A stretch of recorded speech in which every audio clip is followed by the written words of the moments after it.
vamos a proceder a aislar la zona y bloquear la válvula de entrada. Sí, adelante para la retorno. Está saliendo la brigada 4 y 5. 4 y 5.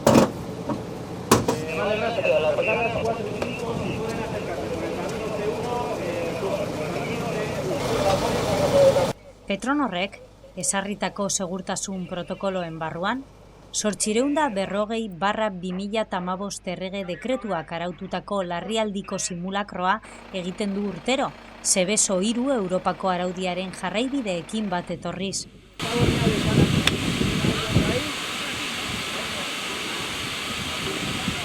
Simulakroa benetako larrialdi egoera baten simulazioa da, non ezarritako erantzun plan bat jarraitzen den, segurtasun babes eta jarduketa prozeduretan oinarrituta.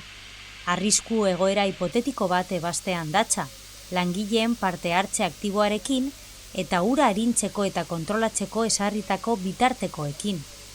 Findegiko barne langileek parte hartzen dute eta egoeraren kategoriaren edo aurre ikusitako laguntzaren arabera, kanpoko baliabideek ere parte hartzen dute, hala nola aldundiko suhiltzaileek edo ertzaintzak.